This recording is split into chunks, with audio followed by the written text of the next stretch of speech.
Aujourd'hui, on va commencer avec la mission que Jésus a donnée aux apôtres. On est dans le défi, lecture de la Bible de l'aurore au crépuscule. On lit la Bible de la Genèse à l'Apocalypse 10 minutes tous les jours. Donc, si tu n'es pas au courant, on est dans le livre de Luc. Donc, reste jusqu'à la fin. Je suis sûre qu'il y aura un encouragement pour toi à travers la parole. Merci Seigneur parce que ta parole est vivante, ta parole est vraie. Merci parce que tu nous parles chaque jour personnellement. Merci pour tous ceux qui sont avec moi. Vraiment, merci pour cette famille que tu m'as donnée, Seigneur. Merci pour les encouragements, les bénédictions, les prières que je reçois. Bénis-les tous et merci encore pour ce passage qu'on va lire aujourd'hui. Aide-nous à le comprendre et à le mettre en pratique au nom de Jésus. Amen.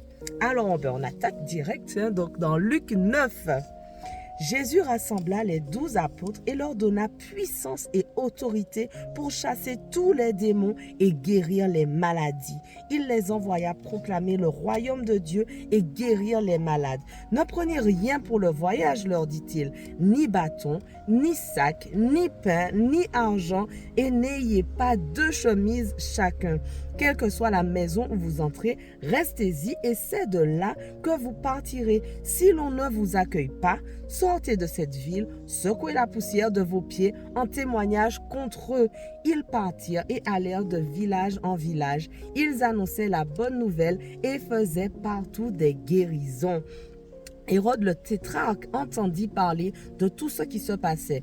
Il ne savait que penser, car les uns disaient que Jean était ressuscité, d'autres qu'Élie était apparu et d'autres qu'un des prophètes d'autrefois était ressuscité. Mais Hérode disait, j'ai fait décapiter Jean. Qui donc est cet homme à propos duquel j'entends dire de telles choses? Et il cherchait à le voir. À leur retour, les apôtres racontèrent à Jésus tout ce qu'ils avaient fait. Il les prit avec lui et se retira à l'écart, du côté d'une ville appelée Bethsaïda. Mais les gens l'apprirent et le suivirent. Jésus les accueillit, il leur parlait du royaume de Dieu et il guérissait ceux qui en avaient besoin. Comme le jour commençait à baisser, les 12 s'approchèrent et lui dirent, renvoie la foule afin qu'elle aille dans les villages et dans les campagnes des environs pour se loger et pour trouver de quoi manger, car nous sommes ici dans un endroit désert. Mais Jésus leur dit, donnez-leur vous-même à manger. Ils répondirent, nous n'avons pas plus de 5 pains et 2 poissons, à moins d'aller nous-mêmes acheter des vivres pour tout ce peuple.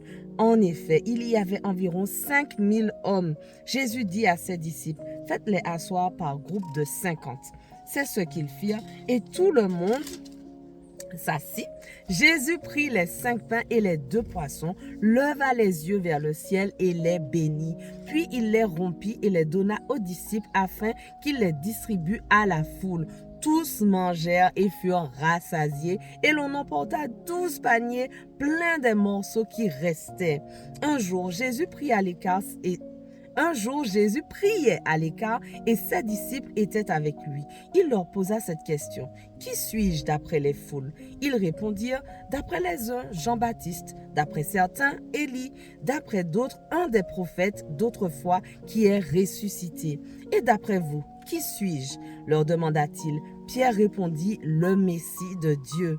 Jésus leur recommanda sévèrement de ne le dire à personne. Il ajouta qu'il fallait que le Fils de l'homme souffre beaucoup, qu'il soit rejeté par les anciens, par les chefs des prêtres et par les spécialistes de la loi, qu'il soit mis à mort et qu'il ressuscite le 3e jour.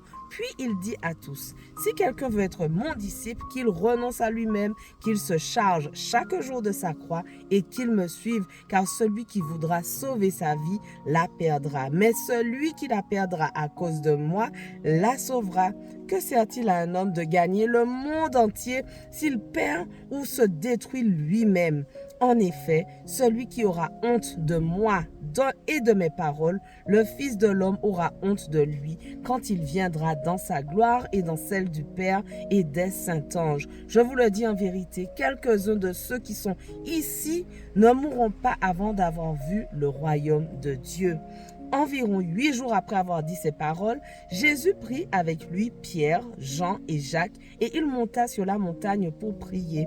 Pendant qu'il priait, l'aspect de son visage changea et son vêtement devint d'une blancheur éclatante. Et voici que 2 hommes s'entretenaient avec lui. C'étaient Moïse et Élie. Apparaissant dans la gloire, il parlait de son prochain départ qui allait s'accomplir à Jérusalem. Pierre et ses compagnons étaient accablés de sommeil, mais restés éveillés, ils virent la gloire de Jésus et les 2 hommes qui étaient avec lui. Au moment où ces hommes se séparaient de Jésus, Pierre lui dit, « Maître, il est bon que nous soyons ici. Faisons 3 abris, un pour toi, un pour Moïse et un pour Élie. » Ils ne savaient pas ce qu'ils disaient. Ils parlaient encore quand une nuée vint les couvrir. Les disciples furent saisis de frayeur en les voyant disparaître dans la nuée. Et de la nuée sortit une voix qui dit, « Celui-ci est mon fils bien-aimé, écoutez-le. » Quand la voix se fit entendre, Jésus se retrouva seul. Les disciples gardèrent leur silence et à cette époque-là, ils ne racontèrent rien à personne de ce qu'ils avaient vu. Le lendemain, lorsqu'ils furent descendus de la montagne, une grande foule vint à la rencontre de Jésus. Alors, du milieu de la foule, un homme s'écria, « Maître, je t'en prie, jette les regards sur mon fils, car c'est mon fils unique. Un esprit s'empare de lui et tout à coup, il pousse des cris. L'esprit le secoue violemment, le fait écumer et le quitte à grand-peine après l'avoir tout brisé. J'ai prié tes disciples de le chasser et ils n'ont pas pu. » « Génération incrédule et perverse, répondit Jésus. Jusqu'à quand serai-je avec vous et devrais-je vous supporter? Amène ton fils ici. » Tandis que l'enfant s'approchait, le démon le jeta par terre et le secoua violemment, mais Jésus menaça l'esprit impur, guérit l'enfant et le rendit à son père. Tous furent frappés par la grandeur de Dieu. Alors que chacun s'émerveillait de tout ce que faisait Jésus, il dit à ses disciples, « Quant à vous, écoutez bien ceci, le Fils de l'homme doit être livré entre les mains des hommes. » Cependant, ils ne comprenaient pas cette parole. Elle était voilée pour eux afin qu'ils n'en saisissent pas le sens et ils avaient peur de l'interroger à ce sujet. Ils eurent une discussion entre eux pour savoir lequel parmi eux était le plus grand. Jésus connaissait la pensée de leur cœur. Il prit un petit enfant, le plaça près de lui et leur dit, « Celui qui accueille en mon nom ce petit enfant, c'est moi-même qui l'accueille. Et celui qui m'accueille, accueille celui qui m'a envoyé. En effet, celui qui est le plus petit parmi vous, c'est celui-là qui est grand. » Jean prit la parole et dit, « Maître, nous avons vu quelqu'un chasser des démons en ton nom et nous l'en avons empêché parce qu'il ne nous suit pas. » « Ne l'en empêchez pas, lui répondit Jésus, car celui qui n'est pas contre nous est pour nous. » Lorsqu'approchèrent les jours où il devait être enlevé du monde, Jésus prit la décision de se rendre à Jérusalem. Il envoya devant lui des messagers qui se mirent en route et entrèrent dans un village samaritain pour lui préparer un logement, mais on refusa de l'accueillir parce qu'il se dirigeait vers Jérusalem. Voyant cela, ses disciples, Jacques et Jean, dirent, « Seigneur, veux-tu que nous ordonnions au feu de descendre du ciel et de les consumer comme l'a fait Élie ?»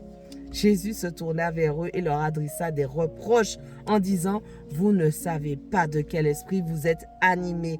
En effet, le Fils de l'homme n'est pas venu pour perdre les âmes des hommes, mais pour les sauver. » Et ils allèrent dans un autre village. Pendant qu'ils étaient en chemin, un homme lui dit, « Seigneur, je te suivrai partout où tu iras. » Jésus lui répondit, « Les renards ont des tanières et les oiseaux du ciel ont des nids, mais le Fils de l'homme n'a pas un endroit où il puisse reposer sa tête. » Il dit à un autre, « Suis-moi. » Il répondit, « Seigneur, permets-moi d'aller d'abord enterrer mon Père. » Mais Jésus lui dit, « Laisse les morts enterrer leurs morts, et toi va annoncer le royaume de Dieu. » Un autre dit, « Je te suivrai, Seigneur, mais permets-moi d'aller d'abord faire mes adieux à ceux de ma maison. » Jésus lui répondit, « Celui qui met la main à la charrue et regarde en arrière n'est pas fait pour le royaume de Dieu. » Voilà, notre passage du jour touche déjà à sa fin, mais on continue dès demain. On ne lâche rien. Allez, sois bénis.